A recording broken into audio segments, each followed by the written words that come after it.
One of the reasons people are so interested in learning how to read people is because they're lied to. Deception is a big thing. Nobody likes being lied to. It hurts us. We feel betrayed. We feel manipulated. And most often, people just want to know how to read people to kind of protect ourselves from it. Let me tell you this.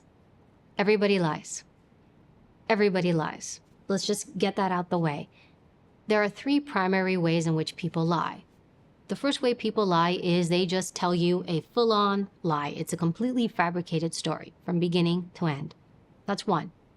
Two, you get someone who gives you a lie sprinkled in with a little bit of truth, little bit of lie, little bit of truth. So it's almost kind of like this up and down journey in which you're trying to figure out what part's truth, what part's lie. The third way people lie, and it is bar none the most common way people lie, they lie by omission. I'm just not going to tell you about this part of the story. I will give you this portion, but I'm going to leave this portion out. Do you know why people lie like this? Most people know lying is wrong. We feel bad. Most of us feel guilty when we lie. So we don't want to be liars. Who wants to be a liar? I don't want to be a liar. So I leave that part out. The problem is when I leave this part of the story out, it changes the whole story. And so this is the way the majority of people do this because it helps them be okay with it. But you need to know when that happens. And that's why it's important to read people, because you need to know what part of the story did they leave out. And you don't want to be in the dark, because when there are bits of information missing, you have no idea what's going on around you. The other important thing for you to know when it comes to people lying is, please don't take it personally. Sometimes people do it and it has nothing to do with you. Sometimes people lie because, well, maybe they don't want to share something with you. It's personal. Maybe they don't want you to know the truth because they're afraid you might judge them. Maybe they are trying to deceive you. They don't want you to know, period, the end. Maybe they're lying because they don't want to feel vulnerable or exposed. You ever have a scenario where people ask you, hey, how are you? How's everything? And your response is, I'm great. How are you? And that morning, maybe you had a massive argument with one of your family members. You're all a mess. You had a tough morning. But in that moment, you do what? You don't want to tell them that. I don't want to tell you what's going on in my personal life. So I'm going to lie and I'm going to tell you I'm great. It's just another way in which we protect ourselves. Also think about maybe a scenario where you give too much information, you ever reveal too much, and then you walk away thinking, why did I say all of that? Right? They're just protective mechanisms. But the point for you to realize is everybody lies, including you. However, it really is important for you to be able to see when that happens. When I did interviews with suspects, often my goal was to see whether they committed a specific crime. And one pattern that would emerge when I would do these interviews is people would lie linear. Linear is they lie in order. So when they tell you a story, they're telling it to you in a chronological order.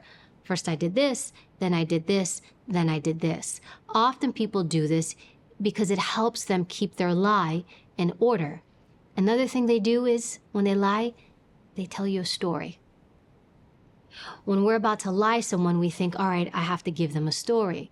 So often I would ask people, can you tell me what you did yesterday from the moment you woke up to the moment you went to bed? They start to tell me what they did. But when they shape that story, it sounds like this beautifully written kind of arc. It's got a beginning, a middle, and an end. Because when we're creating a lie, we think, oh, I think this needs to sound like this. So I'm going to tell my story like this. It's beautiful, it flows, it's great. But reality isn't like that.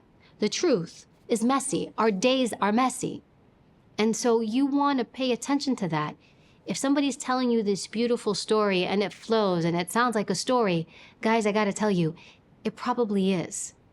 What you want to look for are the messes, the spontaneous corrections. So if somebody's telling you the story of how their day started today, and they say to you, yes, I woke up around 6, I got the kids ready, then I went out to work, I got into the taxi, it took me to the office. Oh, well, actually, wait, before I got in the taxi, I actually had to stop by the dry cleaners to pick this up. That is a spontaneous correction. Why is this key? Because I didn't tell the person, hey, can you clarify? They on their own corrected it. So when somebody tells you a story and they spontaneously, that means on their own, you didn't initiate it, they correct that story, it's probably an indication that they are actually telling you the truth. Another one to look out for is emphatic no's. The truth is simple. If I ask you a question, you should be able to give me a yes or a no. So if I say to you, did you have pizza last night? No, I didn't have pizza. But if you turn around and you say, absolutely not, I did not have pizza, I would never have pizza. Why are you working so hard? Why are you working so hard to sell me that you didn't have pizza? Just pay attention to people's responses. The truth is simple. No, I didn't have pizza. Or yes.